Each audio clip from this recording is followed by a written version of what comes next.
Okay, the Murotegari, it's known as the double leg with some adaptations, so I'm going to teach the very basic one. All the names for these takedowns we use in Japanese is the same as Judo.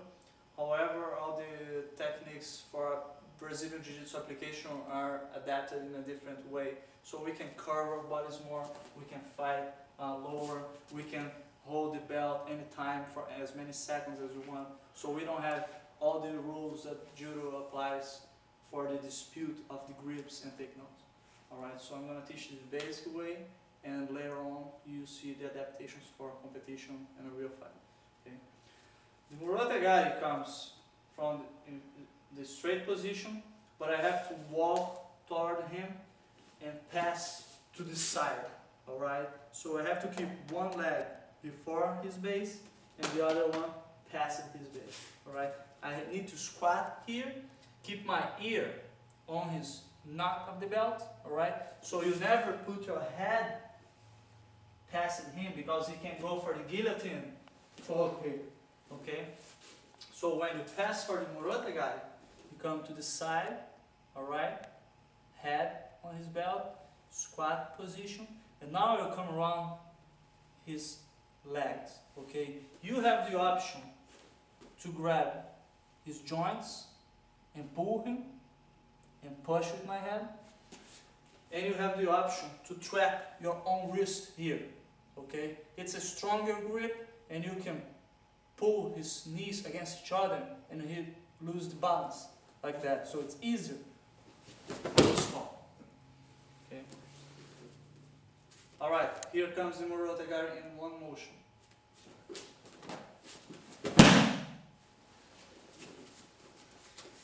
You also can do the Murotegari with the hook outside. Okay, this is more real in terms of competition. Okay, as soon as I approach here, instead to land my foot on the ground, I hook his ankle.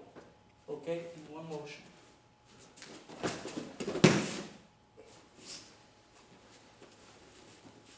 You also can train with your grips on. Okay, doing the motion of breaking his grips with your hands in a circle motion and going deep for the Murotegari.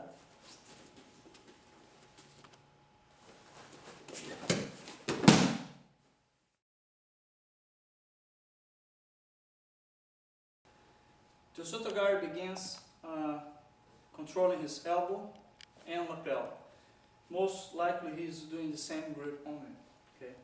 This is a very basic Sotogari, not detailed for competition, okay, which will enable you to later on adapt and do so many different types of this technique. It is very effective even for self-defense. Okay. On the same side I'm controlling his arm, I'm going to step over his foot. Okay. My foot needs to be on the same line of his foot or past it, but never before this imaginary line here. Okay. Once I pass the foot, I will bring my other leg between our legs. I will kick his calf. Okay. At the same time, I drive his elbow in diagonal, circle in diagonal. Okay. And my right hand push him in the other direction. Okay. So all these motions together enable the Sotogari becomes a very effective takedown. Okay. Note that if you don't pass the foot enough after his foot, when I go for the Sotogari and if he puts some resistance, I will be the one to fall because I don't have enough leverage. Okay? So that's a very common mistake. Try to walk, to pull him to you and pass him. Okay? Chest on chest, shoulder on shoulder. Okay?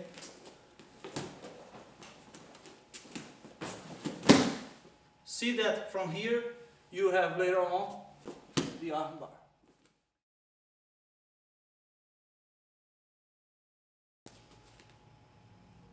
The Sukui Nage is the takedown similar to the Murotegari, but in a inverted position, okay? I actually will go after his back, alright?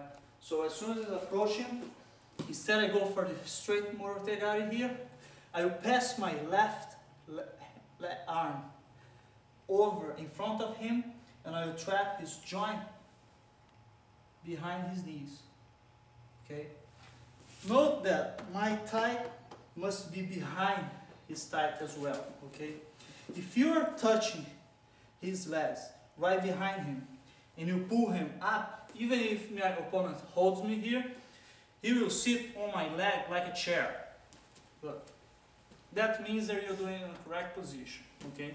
It's important you remember that you have to pass this leg here behind me. Okay, here's the Sukui Nage.